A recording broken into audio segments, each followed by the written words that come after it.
Strawberries are the fifth most popular fruit consumed in the United States.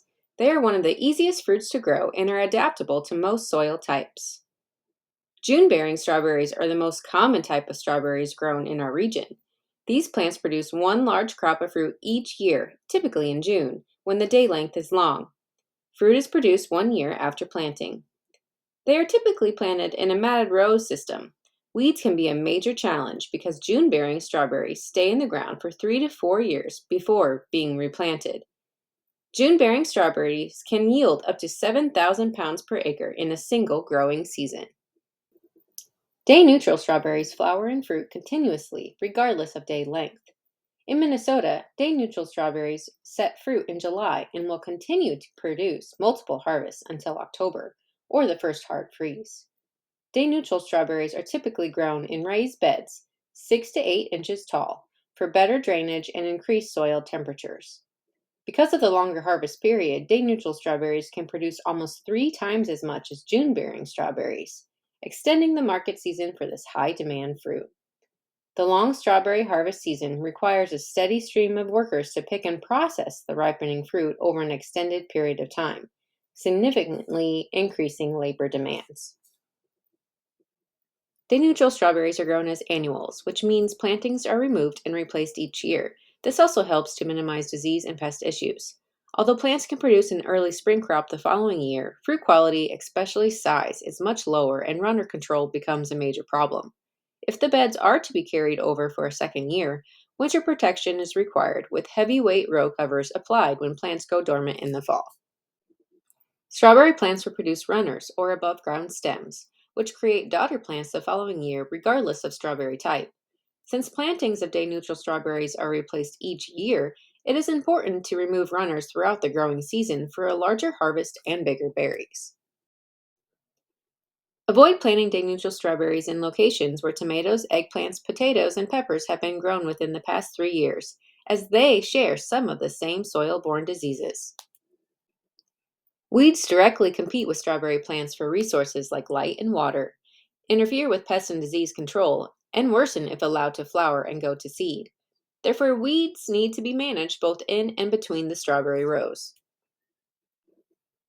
Weeds can be managed in strawberry beds by applying mulch and regularly hand weeding.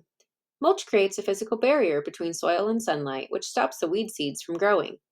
There are 3 types of mulch growers can use for the day-neutral strawberries, including plastic, straw, or paper mulch.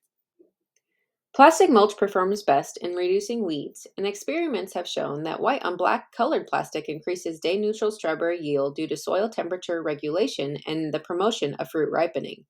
Plastic should be removed and disposed of at the end of the growing season. Straw mulch is good at reducing weeds, keeping the fruit off the soil, and retaining soil moisture. However, yields are generally lower because as the straw material breaks down, it starts to compete with the strawberry plants for soil nutrients. Paper mulch is used in non-organic and organic systems as a more sustainable approach to weed management.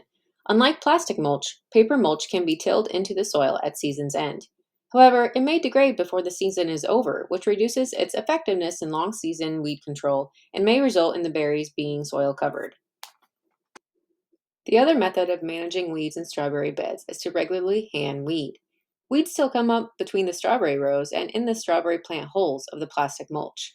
Hand weeding is particularly important in the first few weeks of planting to prevent any stunting of growth to the strawberry plants.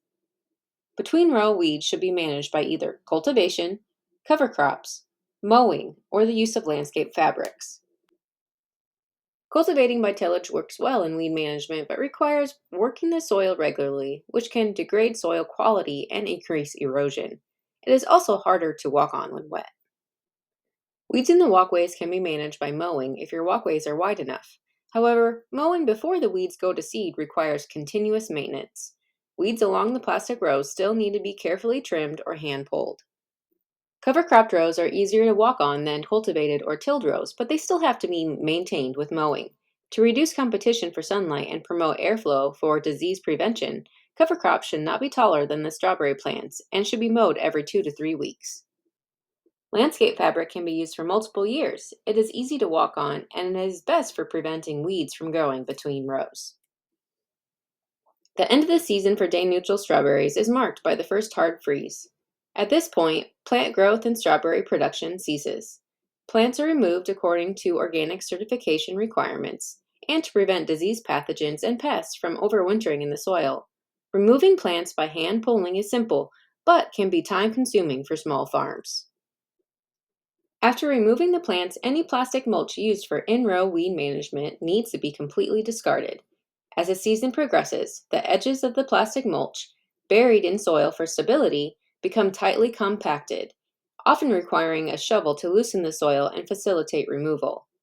Organic certification requirements ensure that no plastic pieces are left in the soil and are properly disposed of. Biodegradable mulch, such as paper or straw, is typically disintegrated by the end of the season, so this step can be skipped on those rows, or they can be tilled in once all irrigation is removed from the field. Irrigation systems also need to be removed, and any irrigation tape that cannot be used again is removed and discarded. The field, now cleared and clean, awaits the next rotation of crops the following spring.